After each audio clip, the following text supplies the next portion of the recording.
Everyone thinks that teens in our world today use alcohol, tobacco, or drugs to cope with everyday struggles. You may think they do, but they don't. Welcome to the But They Don't podcast, a podcast for teens by teens. Join us as we cover substance use prevention, mental health, community conversations, and more.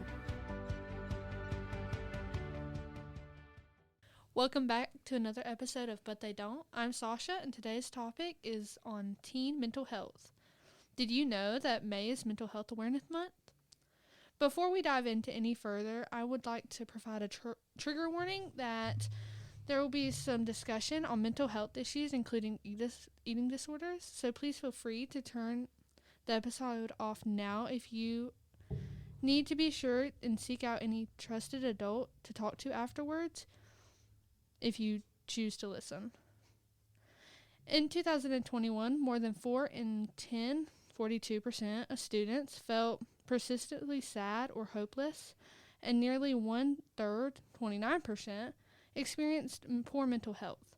Poor mental health in adolescence is more than feeling blue. It can impact many areas of a teen's life. Youth with poor mental health may struggle in school, grades, decision-making, and their physical health. Because mental health behaviors and habits are established in adolescence, that will carry over in adult years. It is very important to help youth develop good mental health. So today we would like to shed some light on some prevalent mental health issues that teens may face. Again, here is a trigger warning. We have today Molly, who is a child and adolescent counselor at Behavioral Health Services at Pickens County. Molly, thank you so much for taking the time to come and talk to us today. Yeah, I'm really glad to be here. Thank you guys for having me. Awesome. So can we talk a little bit about your background? Yeah, so my name is Molly Johnson. I am a clinical counselor here at Pickens Behavioral Health. I work mostly with kids and adolescents, and I really do enjoy my work here. I do a lot of work in the schools in Pickens County, so you can find me hopping between different schools, mostly elementary and middle schools, and then in the afternoons I'm back here in the office doing a lot of work with teenagers and young adults. I've been a counselor for almost a year now, so it's my first year doing it, so I'm learning a lot. I really do enjoy helping kids and teens kind of untangle all their thoughts because they're really going through a lot. And I also enjoy working with families and seeing how we can support families and parents as well. I've wanted to be a counselor for a really long time, like probably since I was in high school, so it feels really full circle and rewarding that I get to do this work. That's really awesome. That makes me so happy. Yeah.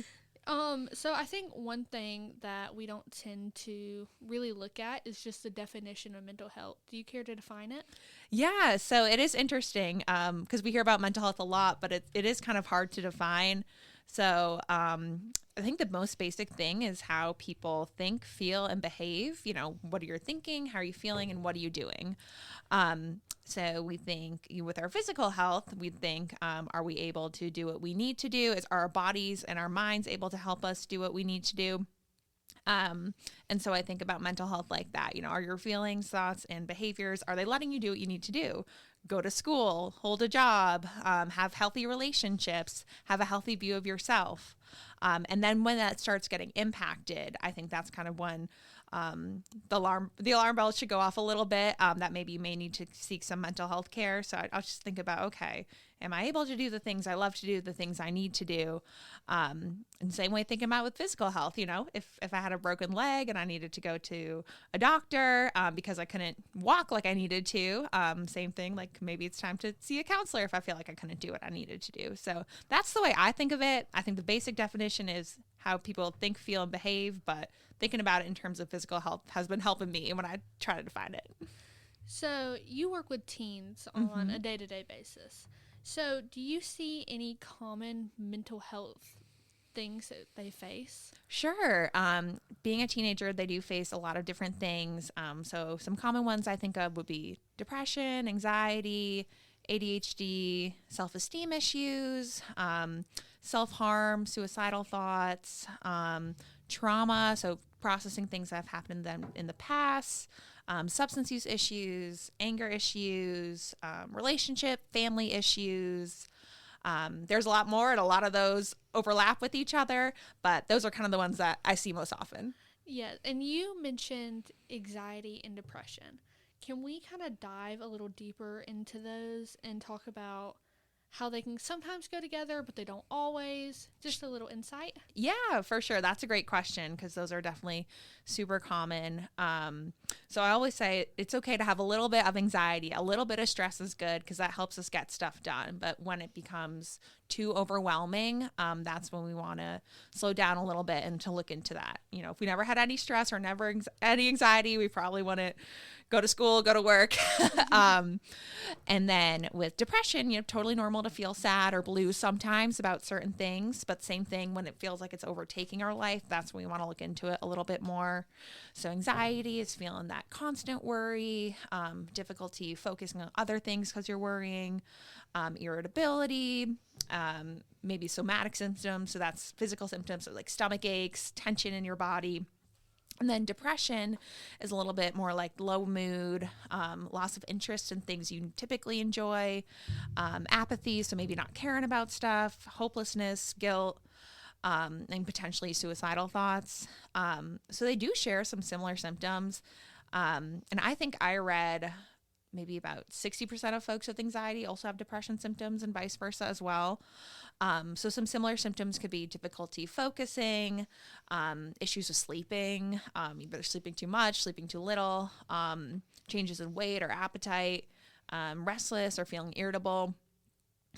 So some folks, they have certain things can make them anxious, then other things can make them depressed, or it can kind of go on a loop. Like if you're really anxious about like a test coming up, you study really hard. And then, you did your best, but you take that test and then you didn't do as well as you thought. And then you can kind of fall into have those depressive thoughts. So why did I even try? This isn't worth it. I'm hopeless about it. And that's a really basic example, but that's kind of like a loop that some folks go into. So both of them are just kind of finding more balance, and they're both also internalizing disorders, meaning it's like how you see the world, and it's kind of going on inside of you as opposed to externalizing that. But kind of with both of them, it is about finding a little bit more of a balance to have a more healthy viewpoint about things. So with that test example, it'll probably be like, oh, I tried my best, I studied hard, but I'll get them next time. So they definitely can go together. Do you feel like you see a lot of teenagers have them together? I think when I think of teenagers, I feel like I typically see one more over the other. And I think that's just because the symptoms seem so intense. So maybe we're just working on one thing over the other, but they definitely can overlap. But I think when I have folks come to me, they come with maybe one presenting problem, but then we dig a little bit more and then there can be more overlap. And I feel like another thing that we talk about a lot of teenagers having is ADHD. Mm-hmm. The National Institute of Health says that it's very common among teenagers. Can you talk a little bit more about that? Totally. So yeah, ADHD is super common, and it can be really challenging for teenagers. You are asked to do a lot of different things, like sit down, go to school, pay attention for this long class, and go to the next class and do all these tasks. And for folks with ADHD, that's really difficult. So it is really important for those feeling like they can't focus or they struggle to maintain concentration or staying on task to get the help that they need, whether that's with counseling, medication, or both. Because, getting an education and graduating is really hard with ADHD just because of all the tasks you need to do, and staying organized can be really difficult for folks with ADHD. So getting homeworks done, assignments done, balancing a job, friendships. And then also with ADHD, if it goes unmanaged, it can also go into like poor self-esteem and poor self-image, if it's impacting your academic life and then also impacting your friendships. So that's another thing too as well. So it's, it can seem like, oh, it's just something where you struggle to stay on task and you're hyperactive or you're having a hard time making decisions. But in reality, it can kind of go to a lot more. So ADHD is a super important one too. Do you feel like you see that a lot in teenagers? For sure. And I feel like I work with kids and teenagers too, so it is interesting to see the difference. Younger kids, it kind of comes up with like hyperactive, kind of fidgeting, squirming. But then in teenagers, a lot of times it becomes more like impulsive or a hard time thinking through decisions or controlling that impulsivity. and attention as well. And, classes get longer and homework assignments get more important and they're bigger and they're longer. So I definitely see the change in that too, and it impacts them as well. I feel like another common thing, especially dealing with mental health issues that we see a lot, especially in teenage girls, is eating disorders. Do you have any thoughts that you'd like to discuss on that?